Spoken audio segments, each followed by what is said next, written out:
Thank you for tuning in to MacReview Television and welcome to a brand new edition of the Taiwan Outlook, the program that presents Taiwan to the world. I'm your host and moderator, Ray Guo. We know that as Taiwan becomes more international, overseas experiences are very important for businesses and also nonprofit organizations seeking to expand their activities. And as Taiwan becomes more international, we also have a responsibility to help the world be a safer and more environmentally friendly place by taking our share of responsibility in recycling. On today's program, we're delighted to have a special guest who has both of these qualities. First, overseas working experiences and also a commitment to recycling in Taiwan. We're delighted to welcome Mr. Larry Lee, who's the project coordinator for Daai technology company here in Taiwan. Larry, welcome to the program. Hi, it's my pleasure to be here. Yes, we know that, Mr. Lee, you have been involved in industries for many years, yes. And you've mostly held the responsibilities in sales and marketing, including for the overseas market. Yes.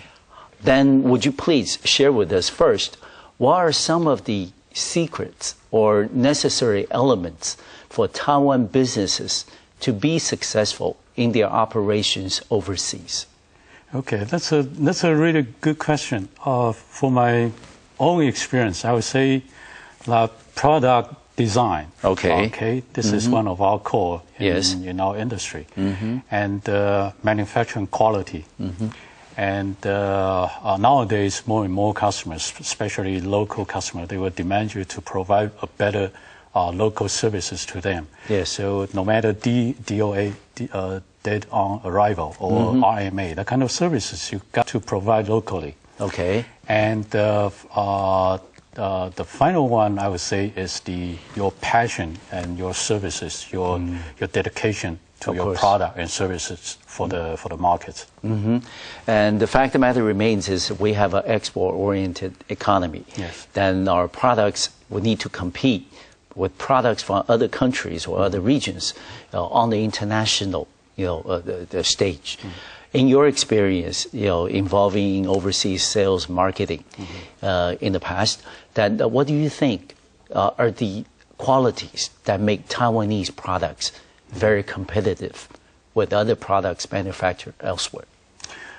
For the very beginning, I would say competitive cost is one of the competitive edge of Taiwanese company. Of course. But nowadays, it's very hard to compete solely with lower cost. For instance, you can see the mainland China coming up pretty fast. Yes. And if we, just thinking about we can provide very low cost in the markets, I would not say this is a good way to survive in the markets. For the future, I would encourage all the Chinese company to put more resources on the innovation or even R&D or even creation to do something much better than everybody can think of. Okay. In your vast experience in overseas sales and marketing, what was the biggest challenge for you? Okay. I would say because we are doing a product that you can touch, you can feel, you can use. So the product design is pretty complicated because each market, they will basically they have the similar needs. But for the other parts, perhaps for instance, for Germany's Western market, German market, they are pretty big. They have big hands, so they require a bigger notebook, for instance. Okay. And for the other Asian countries, probably they don't need a very big screen notebook. They prefer to a very small screen, very handy.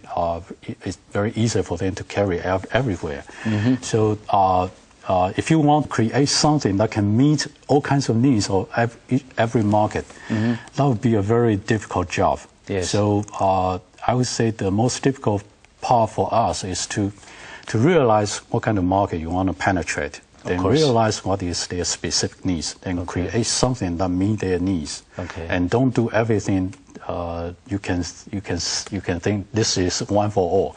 It's too too difficult to do so. Okay, but also, Larry, at the same time, yes. maybe you need to, communicate internally with your sales representatives in a different country with a different nationality or yes. background. Yes. How do you find that to be problematic, or is it easy? And what was your secret? Oh, that's a very, it's a headache for sales and marketing. Of course, yeah. Because for my superior, they will yes. demand the sales and marketing guys to deliver the sales performance, how many quantity that you move every month. Of course. And internally, we have to persuade the no matter R&D, the customer service department, to create a better job to accommodate with us. Then we can support, create better services to our customers. Yes. And I would say to put everyone in line with our concept or market demands, that's very difficult because yes. you have to talk to each division head one by one, piece by piece, let them understand, okay, this is the must. We have to follow our customers' market needs. Otherwise, if we simply, doing something in our own garage, then create something that is not meaningful to our customer, that would be a disaster for our company. I know that in your past experiences in marketing and sales, you were mostly involved in high-tech area. How would you then, in your years of experience, how would you then describe Taiwanese, corporations' survival techniques as we compete with companies from Japan, for example, from Korea, and also coming up, from Southeast Asia? What was the strategy that people used?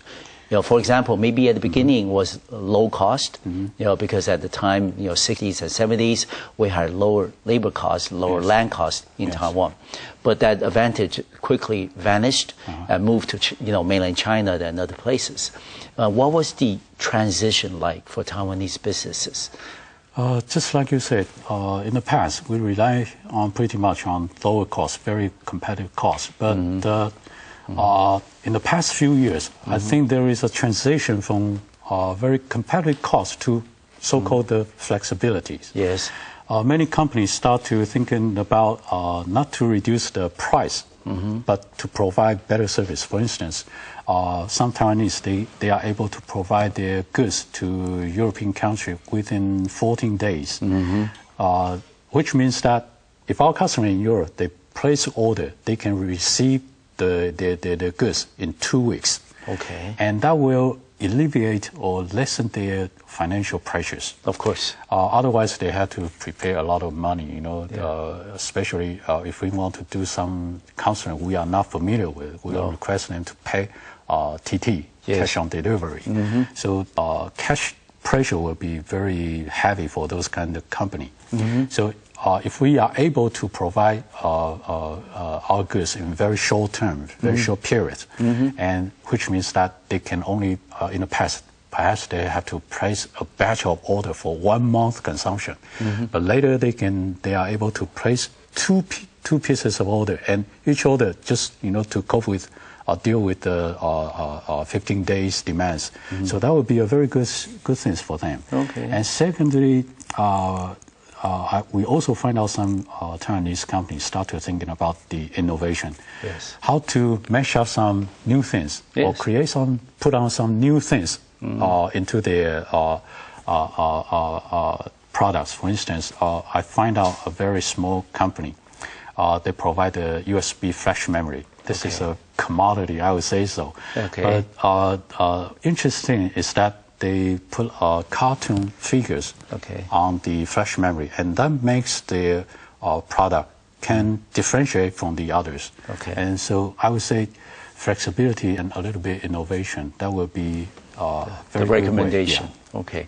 And before we conclude the first part of our program, Larry, we understand that you used to be in private business, in charge of responsibilities in marketing and sales. Yes.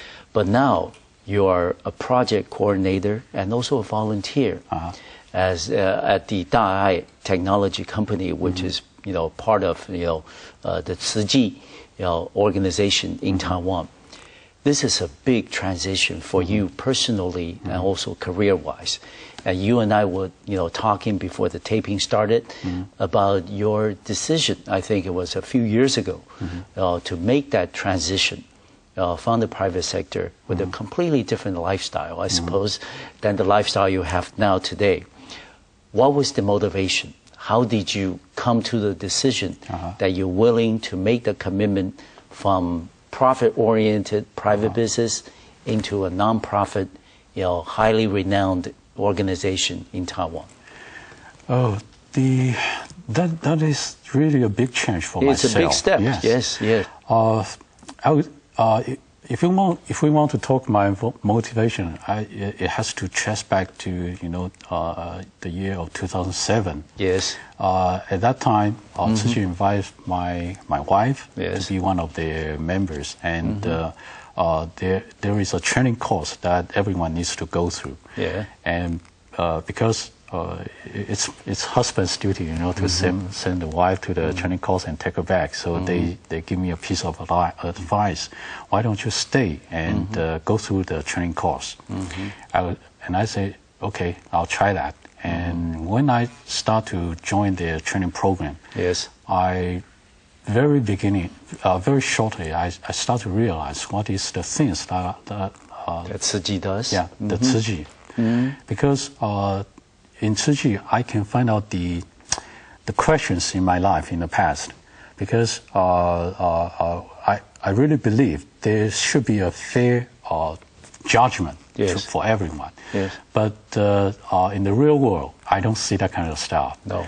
So, but I really find out the answer because Tzu Chi told us that you simply don't see, everything in this life. You have to see the things happen before your life, this life, and the next life. Yes. So if you put everything, those three parts together, I find out the real answer for some of the life. Questions you had. Yes. Okay. So I start to join Tzu Chi, and for the later, activities, yes. When I left the private sectors, I started my own company. Okay. And in 2009, in May, the senior brother of Daai Technology sent me a piece of invitation.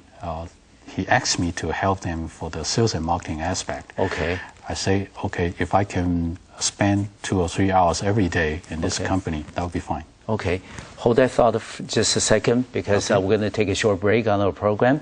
And when we come back, we'll continue our conversation with Mr. Larry Lee, who is the project coordinator and also volunteer at Daai Technology Company here in Taiwan. And let me tell you, you're going to be fascinated with the kinds of works and projects and products they have at the Daai Technology Company. When we return, I'll see you in just a few minutes.